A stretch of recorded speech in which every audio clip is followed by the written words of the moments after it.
What's going on, Jeromes? So, of course, we do the most accurate power rankings in the known universe. And if you disagree with any single one of the rankings, you're wrong.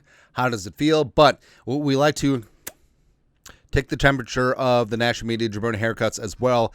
And NFL.com, as I choke and die, they got to me. At NFL.com, Eric at home did up the preseason power rankings, and the Vikings checking in number 10, which I don't know. I feel like at this stage, I understand their logic, but I also don't agree with the teams ahead of them, so it's okay. All right. But NFL.com, Manti Te'o there with his vinegar strokes. It's going to be good. So Eric at number 1, Eagles. Sure, respect. 2, the Ravens. I feel like the Ravens defense is going to be legit. Love Derrick Henry. Love Lamar Jackson. I mean, Rashad Bateman extended a long time. Isaiah likely to get paid? Sure. So the Ravens at 2, ahead of the Chiefs at 3, Bills at 4. I understand, the consternation of why the Bills are so low. Personally, I would have the Bills at 2, but it's a bit of a logjam at the top of the AFC. Ravens, Chiefs, Bills in some way, shape, or form. It's perfectly fine. I got a problem with the Lions at 5. Do people realize that this is not the same team as last year? And the interior offensive line got significantly worse. It's young and untested with Ratledge and Mahogany. It is old and whatever with Glasgow. But other than that, also losing Aaron Glenn, losing Ben Johnson, it's a major deal. If I could find a market, actually I have found a market, where you can put a jelly bean or two on the Lions not to make the playoffs. Yeah, we're good. Commies at 6. The whole business with Scary Terry hangs over the squad right now, and McLaurin was fantastic last year with Daniels, and now you're hoping that Debo is going to be your wide receiver 1. I don't know, man. Then 7, Buccaneers. I think the Bucs are one of the more underrated teams in the National Football League. I like Todd Bowles. I love this defense. Also, with Evans, Godwin, and Egbuka. I mean, Baker's underrated. Our guy Bucky Irving's good. Packers 8-8. I cannot wait until they just... They're trying to hype up Matthew Golden, trying to make him into the next Terrell Owens. Not so much.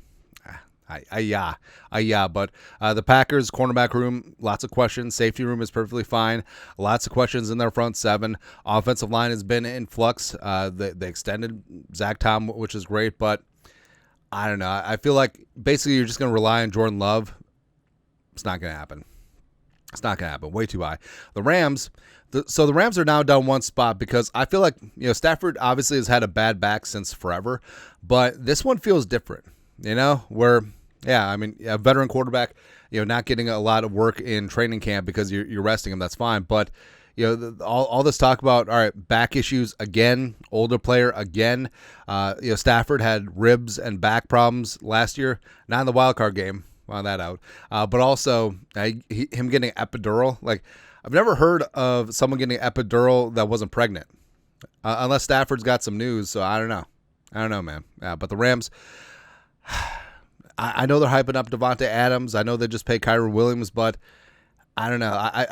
I'm not feeling it this year with the Rams, especially if Stafford's dinged up. Like Jimmy Garoppolo, Jimmy Moppinglow is going to lead them to the promised land. Nah.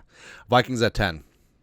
So overall, I understand why the Vikings. Hey, frankly, I'm glad that they didn't put the Bengals in the top 10. Chargers a little bit underrated because the Bengals, they got Burrow, Chase, and Higgins, but what about the O-line? What about the defense? What about all these other things? For Niners, so overall it's fine. Like I feel like the Steelers are fine there. Bears a little bit overhyped, overrated, but I like that the Vikings are in the top 10 and the third team in the NFC North. Whatever. Is what Ed Home wrote. I've seen some people drop the Vikings much further than this in preseason rankings, and frankly, it's surprising to me. Woo! Eric at home, ally of the show. I feel a little sheepish putting them this low. That's what we're talking about. If you're asking me if they're a strong candidates for a win regression following a 14-3 season, I'll say yes. Well, yeah. But I'll also counter that this Vikings team doesn't have many warts. The depth at a few spots worries me, but we all know the biggest coefficient is destined to be the play of J.J. McCarthy. Not everyone is convinced he'll elevate the team. I'm willing to give him a good chance to be special one day. He's entering a terrific situation, well protected, well armed, and with a defense behind him that can cover quite a few tracks. And that's one of the more underrated pieces about the Vikings this year, and about J.J. McCarthy specifically. This defense is going to be legit, and it does take some of the starch out of what you need a quarterback to do, because it'd be different if this defense was allowing 28, 30 points a game versus one that's allowing 15, 16, 17. Like what you're asking of the young first-time starting quarterback is a lot different in both situations. So obviously the defense is going to be great for McCarthy, just baseline not allowing points, but also shortening up drives of the opposing offense, good field position, forcing punts, getting turnovers. All of that is in the favor of J.J. McCarthy, and something that is unseen and untalked about. And of course, the weapons, the offensive line, once they get there, Kevin O'Connell, all that stuff, it's been talked to death ad nauseum. But I just feel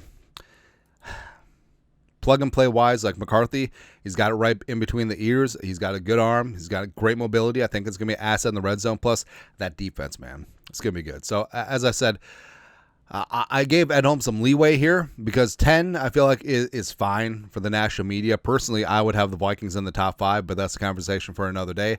But overall, I don't mind this, other than the lines of the Packers are way too high. I'm not buying them this year. I'm not buying them for the foreseeable future. I think the Rams, with the Stafford news, they could be dropped a little bit as well. But 10 for the Vikings, I feel like amongst the national media jabroni haircuts, I mean, that ranking the Vikings in the top 10 is basically just ranking them 1. All right, because we've seen a lot of teens, we've seen a lot of middle of the table rankings, which is fine, but I can't wait to prove all the haters and the losers wrong. That's exactly what's going to happen, man. Anyways, your thoughts are our thoughts. NFL.com's Power Rankings, Vikings check in at number 10 overall, which is fair. And also, Manti's vinegar strokes, or something like that. Anyways, let us know your thoughts, our thoughts, comment section. You guys know what to do. Skol, production value.